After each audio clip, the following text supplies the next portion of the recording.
sort of the management style in some ways. So I moved away from performance targets, and we have performance targets, but actually the more important thing is about how I support people through. So I think probably that's the influence I'm having in terms of the sort of relationship.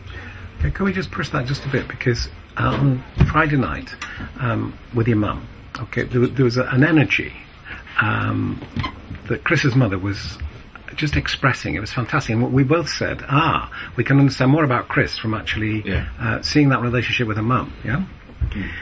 It feels to me that there's something that we're not getting close to in text, and even when we're speaking, which is something to do with that. It's a loving pleasure or a warmth that, for example, I felt with your mother. Now, when Nigel, it feels to me a kind of excitement as well that your mum certainly had, on Friday night. So there's something around that quality of relationship which, the holding was there. Yeah. But there was it was a passionate energy. Life is worthwhile. I was getting this really vital feeling from your mum, that there was tremendous pleasure there. And I'm just wondering whether that kind of experience, like from you, Chris, where you can feel something of that genuine warmth and vitality. So as well as the holding, which comes in terms of something where people feel safe, there's also something else that I do feel is present. And when we sort of talk, a buzz at the beginning, and I don't know if you felt that, Chris, in terms of... Well, I've always, as I said last week, really, I've always felt that support from Nigel. You know what I mean? He's so personable, really. The way that the relationship is, and I've always felt that support. And I said last week, like when I first started working with the Inclusion Quality Mark, and there were very anxious times. You know what I mean? Sort of getting it off the ground and so on. But I could always speak to Nigel about it, and he'd always say, "That's fine. Yep, great." And always supporting. There has always been that sort of holding there, And as you say, yes, we do have the targets and so on, but they don't get in the way, if you know what I mean. They don't get in the way. They're there, yes, it's addressed, but it's this sort of quality of relationship that's far, far, far more important. And as I said last week, Nigel has never cancelled a supervision or anything like that. We have supervision once a month. He's never done that, and I know that he was so busy, but you've never done that. And for that hour and a half, Nigel just sits there and just sort of listens, and we have a really good conversation about things. And I feel that what I'm doing is valued by him, and I think that's the essence of it, really. I feel that what I do is really valued by you. Do you know what I mean? It's not to feel, oh yes, Chris, you've ticked that target, fantastic, Chris, you've got 10 out of 10. It's not that. It's this being valued for what you do that is the important, really being an important thing for me. Can we just again? It's almost like play with that, because it's something like with Wendy, when Marie this morning. Now we hadn't met, but Marie, it was almost like you were being nudged into a space, and it was actually the pressure, and I don't mean it was a negative pressure, but there was an attractor at work. Do you? Yeah. Now it feels that what I said with it, and there was a delight, a real pleasure on your faces together. Yeah, and you've come into this space, Marie. Right? Yeah. Now it's that it feels that pleasure. As I say, there's something. Yes, there's a safe space. Now you feel valued, and that sense of recognition. That's why I love your recognition ceremony for the IQM. But I'm just trying to get at this quality of. It's like, I know Kate rarely expresses that overt enthusiasm that comes through the music, but when Kate was playing the Rolling Stones numbers on Friday night, believe me, the room was really, and it was rocking, Yeah. So there's something about that energies. There is for me, and it doesn't work with everybody, and I think it is the connection between the two of us, in terms of, I understand where Chris's values are, I understand where my values are. There's a matter of trust between us that is it can't be explicit now.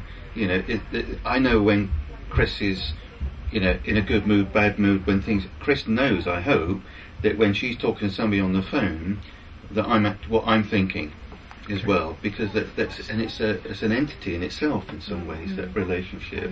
There's certainly a warmth between us, and I think that really is important, you know, and it is that sort of connection. And I said it can, in some ways, it's looking at exceptions to that as to why it doesn't work with some other people. And I think it probably goes back to, you know, where they're coming from. And I know, certainly with Kate and with Chris and lots of other people, it's about what's best for kids. You know, actually, that's where the root of all this is. What we do is what we want to do for children, and to improve their lot, really. And it's not about how much money, or can I be promoted, can I be popular, or anything else. I think, for me, that's the essence of it. And for some people, I can't connect with them because I'm not convinced that that's where they're coming from. And I think once you've got that bottom line, whatever we do, whatever mistake we make, we've done it for genuine reasons. And I can live with that, and I will carry that. I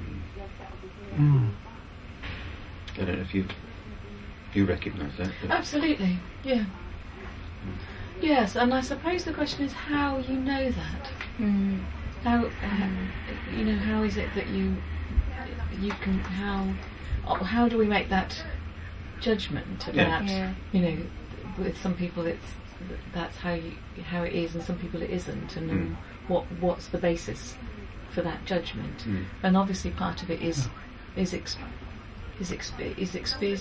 through experience? Is it? I think it is. Is it the opportunity to have had those conversations, or I mean, there are various ways in which that can happen, and you kind of form those judgments. And I think it is. I mean, over the years, obviously, you know, you've had various relationships you go through, and some of them are good and some of them are bad. And I think as you go through, and it is that experience that.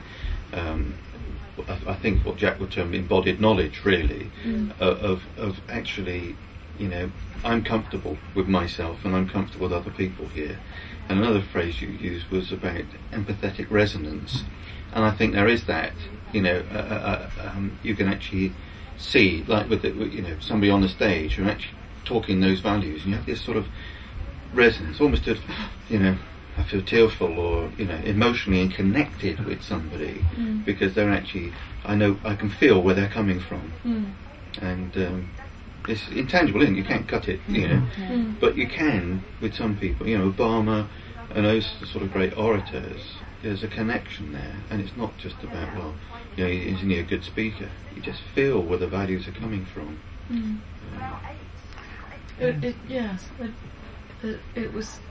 it's the particular kind of knowledge, isn't it? And I suppose that's the. I was going to say epistemological, but I'm not sure whether that's what I mean. Yeah. But it is. It's a how you know things, or is that on? Is it? No. Is that right? It's how. Yeah. It's how you know. I mean, that's really interesting. Is how you know that you know, because it is a judgment that at some level you've made, but it's how you know that. I think there is something in this, the morphic resonance I was talking about, you know, the W-cat and the sheep rolling, those sort of things. Catch up later. But there's something in, you know, a collective memory that goes through as well. You know, is that how do people in you know, on the savannas 100,000 years ago, whatever, connect in that way? And that, you know, that must have been important. You know, you've got to build up, you know, trust and, you know, all those things very, very quickly with people. I think that's probably some sort of ingrained memory, hardwired in, that actually does help people. You know, and I suppose the opposite side of that would be something like autism, where they find it very difficult to pick up the social cues and so on, whereas other people can be quite good at picking up the social cues. Sorry, Sonia. No, I was just going to say, I know what you're talking about, where you can really gain, and I think it's the first thing I said to Marie is you try and find, I always use